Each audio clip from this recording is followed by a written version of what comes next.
assets, real value. Good morning. It's the 9th January 2026. It's Friday. There's so much going on. My first story is about the farmers in the United Kingdom. The farmers in France. They're standing up against their government because their leaders are not representing their people. But it's very interesting also that in the UK and in France, mainstream media are not covering the farmers standing up. Which side are you on? You're supposed to be putting out the news. You're not. You're putting out propaganda. This is why people are turning off from your channels. Because you're not telling the truth and you're not putting the truth out there. The stuff you put out in your news, allegedly, is that Keir Starmer and Macron have signed an agreement with Ukraine to defend its borders. You can't even defend your own. What do you think your people think of you? Morning, Drew. Good morning, Charlie. Good morning, everyone. Well, breaking news out of Iran.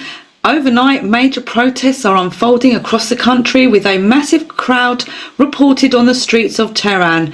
A nationwide internet blackout has been reported, limiting communication and independent verification. Iranian state media says flights have been suspended at Tabriz International Airport.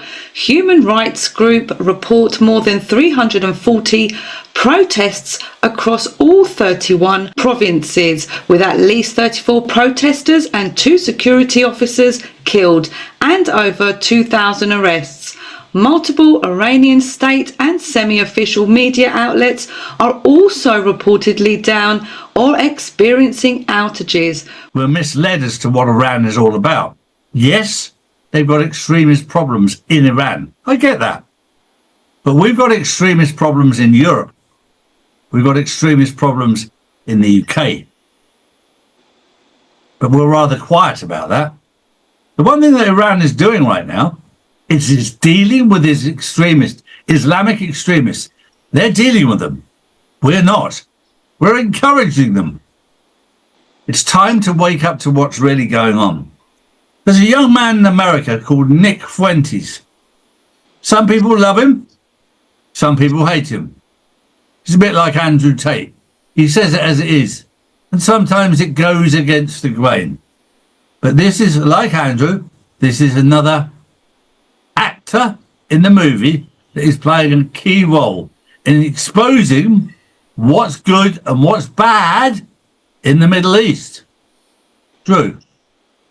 Next up, top diplomats from Greenland and Denmark have met with White House officials as President Trump renews interest in US ownership of Greenland. Well, this is going to be very interesting because there's a lot of strategy in play for this.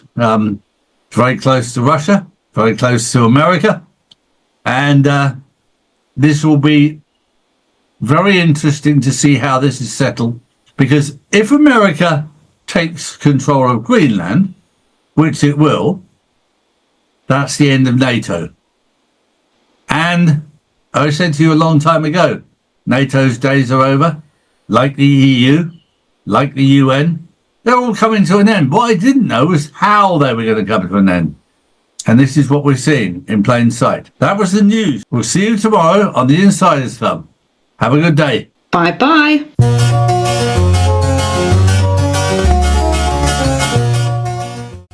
Noble Gold.